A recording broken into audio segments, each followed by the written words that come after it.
Nous allons voir maintenant la réaction d'oxydoréduction. Dans une réaction d'oxydoréduction, les réactifs sont l'oxydant d'un premier couple et le réducteur d'un deuxième couple. En effet, pour qu'il y ait le transfert, il faut qu'un élément accepte des électrons, donc il faut qu'un autre atome les lui donne, ou un autre ion les lui donne. Ainsi, il va réagir avec le réducteur d'un deuxième couple. On aura toujours l'oxydant d'un couple avec le réducteur d'un deuxième couple, pour qu'il y ait une réaction d'oxydoréduction. Ainsi, au cours de cette réaction, entre l'oxydant d'un couple et le réducteur de l'autre couple, on va avoir des électrons qui vont s'échanger. Il va y avoir un transfert d'électrons entre les deux réactifs, qui sont l'oxydant 1 avec le réducteur 2. Dans l'équation d'une réaction d'oxydoréduction, on doit combiner les deux demi-équations. La première, avec OX1, RED1, et OX2, RED2.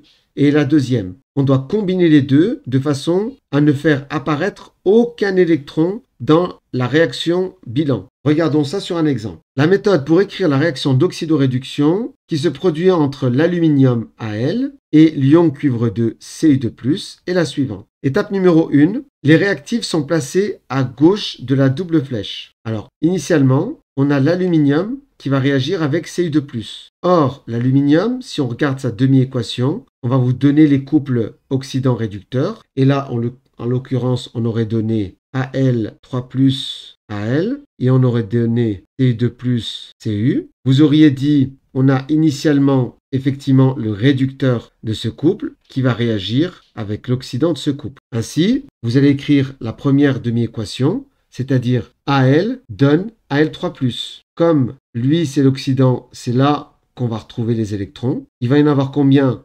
3, puisque là, il y a 3+. Donc, lui va pouvoir capter ces 3 électrons pour se transformer en Al solide, atome. De l'autre côté, Cu2+ a besoin de 2 électrons pour se transformer en Cu. Effectivement, c'est l'oxydant qui va capter des électrons pour se transformer en Cu. On écrit les deux demi-équations, on équilibre les charges, les éléments, donc ce qui est le cas ici, 1Al, 1Al, Cu, Cu, les électrons, on a équilibré les charges, tout va bien. Deuxième étape. Maintenant, les demi-équations électroniques, donc celles-ci, vont être combinées de sorte que le nombre d'électrons libérés par le réducteur, c'est-à-dire Al, lui, est égal au nombre d'électrons captés par l'oxydant. On rappelle que lui va donner un certain nombre d'électrons, il faut qu'en face, un oxydant puisse les capter. Donc s'il en donne un certain nombre, lui doit les capter ce même nombre. Donc c'est pour ça qu'il faut combiner ces deux. La difficulté, c'est que d'un côté, on a Al qui va libérer 3 électrons. De l'autre côté, Cu2+ qui a besoin de 2 électrons. On voit bien que là, il va y avoir un problème.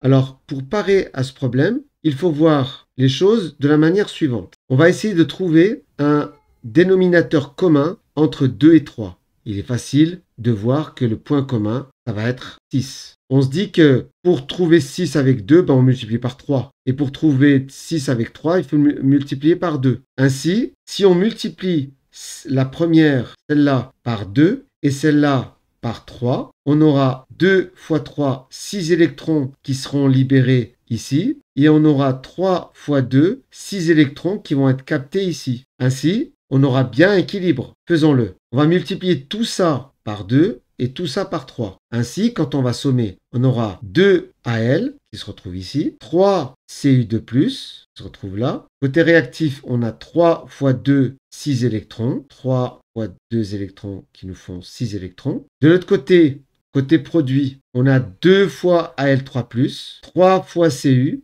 et 2 fois 3 électrons qui font bien 6 électrons. Les 6 électrons ici et 6 électrons là peuvent s'annuler. On aura ainsi écrit 2 Al solide plus 3 Cu2+, flèche, 2 Al3+, plus 3 Cu. Il n'est pas nécessaire d'écrire les électrons puisqu'on avait dit que dans la réaction, on ne fait pas apparaître les électrons. Effectivement, puisqu'ils se simplifient. Voilà, j'espère que cette vidéo t'a plu. N'hésite pas à mettre un pouce vers le haut pour m'encourager à poursuivre, à t'abonner si ce n'est pas déjà fait, à activer la cloche pour être informé des nouvelles vidéos et n'hésite pas à partager cette vidéo avec le maximum de gens. Allez, bon courage!